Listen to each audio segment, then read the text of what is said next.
عیدین کی نماز، جمعے کی نماز کے بعد ہم جو نمازیں پڑھتے ہیں وہ عید الفطر اور عید الاضحیٰ کے موقع پر اجتماعی نمازیں پڑھتے ہیں۔ عید الفطر اور عید الاضحیٰ کے دن بھی مسلمانوں پر لازم ہے کہ طلوع آفتاب کے بعد اور زوال سے پہلے، وقت اس کا البتہ جمعے سے مختلف ہے، اس میں تو ظہر کی نماز ختم کی جاتی ہے اور اس کی جگہ 2 رکعتیں پڑھی جاتی ہیں، تو اس میں طلوع آفتاب کے بعد اور زوال سے پہلے مسلمان جمعے کی طرح ایک اجتماعی نماز کا اہتمام کریں، یعنی جیسے جمعے کے دن اجتماعی نماز کا اہتمام کیا جاتا ہے، اس میں بھی یہی سنت ہے۔ اس کا طریقہ درج ذیل ہے۔ یہ نماز یعنی عیدین کی نماز بھی خواہ وہ عید الفطر کی ہو یا عید الاضحیٰ کی، 2 رکعت پڑھی جائے گی، دونوں رکعتوں میں قرات جہری ہوگی، یعنی اس میں بھی عید الفطر کی نماز میں بھی اور عید الاضحیٰ کی نماز میں بھی قرات سری نہیں ہوتی، قرآن بلند آواز سے سورہ فاتحہ اور قرآن کا جو حصہ ملایا جاتا ہے وہ بلند آواز سے پڑھا جاتا ہے۔ قیام کی حالت میں نمازی چند زائد تکبیریں کہیں گے، اصل سنت یہی ہے، یعنی کچھ زائد تکبیریں، ویسے تو تکبیریں کہی جاتی ہیں، خفض و رفع کے موقع پر آپ نماز شروع کرتے ہیں اللہ اکبر کہتے ہیں، رکوع میں جاتے ہیں اللہ اکبر کہتے ہیں، ایسے ہی سجدوں میں جاتے اٹھتے ہوئے،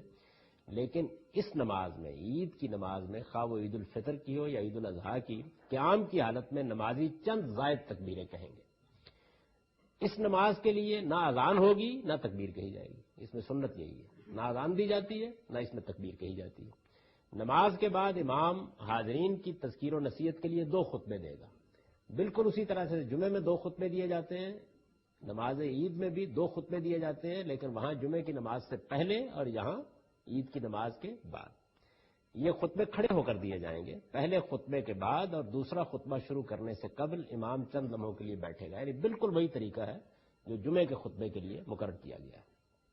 اس نماز کا خطاب اور اس کی امامت بھی نماز جمعہ کی طرح مسلمانوں کے ارباب حل و عقد کریں گے، یعنی رسول اللہ صلی اللہ علیہ وسلم کے زمانے میں، خلفائے راشدین کے زمانے میں یہی سنت قائم رہی کہ مسلمانوں کے حکمران اس نماز کی امامت کریں گے، اور یہ صرف انہی مقامات پر ادا کی جائے گی جو ان کی طرف سے اس نماز کی جماعت کے لیے مقرر کیے جائیں گے، اور جہاں وہ خود یا ان کا کوئی نمائندہ اس کی امامت کے لیے موجود ہوگا۔ یعنی یہ دونوں نمازیں بھی گویا ریاست کے اہتمام میں پڑھی جائیں گی۔ یوں سمجھ لیجئے کہ ہر ہفتے میں 1 دن اور پھر سال میں 2 مرتبہ یہ بڑے اجتماعات ہیں جس میں حکومت، ریاست، اس کا نظم اجتماعی یہ شریک ہوتے ہیں۔ اس نماز کے لیے سنت یہی ہے، یہی طریقہ ہے جو مقرر کیا گیا ہے۔ اس کی تکبیروں کے بارے میں یہ بات البتہ واضح رہنی چاہیے، یعنی خواہ وہ عید الفطر ہو یا عید الاضحیٰ، ان کی کوئی تعداد مقرر نہیں کی گئی، چند زائد تکبیریں کہی جائیں گی، بس یہ سنت قائم کی گئی ہے۔ مسلمان اپنی سہولت کے مطابق قرات سے پہلے یا اس کے بعد جتنی تکبیریں چاہیں کہہ سکتے ہیں، اور ان کے ساتھ رفع یدین بھی کر سکتے ہیں، یعنی یہ جو تکبیریں ہیں ان کے بارے میں یہی قاعدہ ہے۔ روایتوں سے معلوم ہوتا ہے کہ نبی صلی اللہ علیہ وسلم نے بعض موقعوں پر پہلی رکعت میں 7، دوسری میں 5 اور بعض موقعوں پر دونوں رکعتوں میں 4 تکبیریں کہیں، یعنی گویا ان کی کوئی مقرر تعداد نہیں ہے، کبھی آپ نے کم تکبیریں کہیں، کبھی زیادہ تکبیریں کہیں،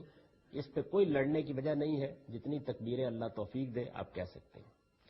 اسی طرح یہ بات بھی واضح رہنی چاہیے کہ عورتیں بھی عیدین کی نماز میں مردوں ہی کی طرح پورے اہتمام کے ساتھ شریک ہوں گی، اس میں تاکید کی حضور نے۔ ام عطیہ کی روایت ہے کہ رسول اللہ صلی اللہ علیہ وسلم نے حائضہ عورتوں کے بارے میں فرمایا وہ نماز نہ پڑھیں لیکن مسلمانوں کی جماعت اور ان کی دعا میں ضرور شامل ہوں، یعنی اس میں خواتین سے بھی کہا گیا ہے کہ وہ بھی اہتمام کے ساتھ شریک ہوں اور اس نماز میں آ کر شامل ہوں تاکہ مسلمانوں کی دعا میں شامل ہو سکیں اور تذکیر و نصیحت جو کی جا رہی ہے اس میں شامل ہو سکیں۔ تو یہ 2 نمازوں کا ہم نے مطالعہ کر لیا۔ اس کے بعد اب نماز جنازہ ہے اور پھر نفل نمازوں کا باب شروع ہو جائے گا، اور اس کے ساتھ ہی نماز سے متعلق یہ جو صورتیں میں آپ کے سامنے بیان کر رہا ہوں یہ بھی پایہ تکمیل کو پہنچ جائیں گی۔ وآخر دعوانا الحمدللہ۔ نماز کے لیے مرد کا سر پر ٹوپی پہننا لازم ہے؟ جی کوئی لازم نہیں ہے، یہ تو مسلمانوں کی ایک عام روایت بن گئی تھی، اس وجہ سے لوگ اس میں حساس ہیں، یہ کوئی شرعی حکم نہیں ہے۔ سیدہ عائشہ رضی اللہ عنہا راوی ہیں کہ آپ گھر میں اکیلے نماز پڑھ رہے تھے، حالت نماز میں دروازہ کھولا پھر باقی نماز مکمل کی۔ کیا اگر آدمی اکیلا نماز پڑھ رہا ہو، ٹیلی فون کی گھنٹی بجے تو آدمی قبلہ رخ ہوتے ہوئے صرف فون پر اللہ اکبر یا سبحان اللہ کہہ کر باقی نماز مکمل کر سکتا ہے؟ جی اگر بالکل قریب ٹیلی فون پڑا ہوا ہے تو آپ کر سکتے ہیں، ایسے کوئی حرج نہیں ہے۔ نماز میں یکسوئی نہیں ہوتی، بہت کوشش کے باوجود خیالات تنگ کرتے ہیں، بار بار اپنی توجہ کو مجتمع کرنے کے بعد یکسوئی نہیں ہوتی۔ نماز میں دل کی حضوری کیسے حاصل ہو؟ پہلے تو ایک اصولی بات سمجھ لیجئے کہ نماز میں جب آپ وضو کر کے اٹھ کھڑے ہوئے ہیں، اللہ تعالیٰ کی طرف سے جب کہا گیا کہ نماز کی طرف آؤ اور آپ چل کھڑے ہوئے، آپ نے رکوع کیا، آپ نے سجدہ کیا، نماز کے اعمال انجام دیے، بہت بڑا کام ہو گیا ہے۔ اس وجہ سے اس کو کم تر نہ سمجھیے۔ اب اس کے بعد بڑی اعلیٰ بات ہے کہ جو آپ نماز میں اذکار کرتے ہیں ان کو بڑے دل کی حضوری کے ساتھ کر سکیں، اس کی کوشش کرتے رہیے۔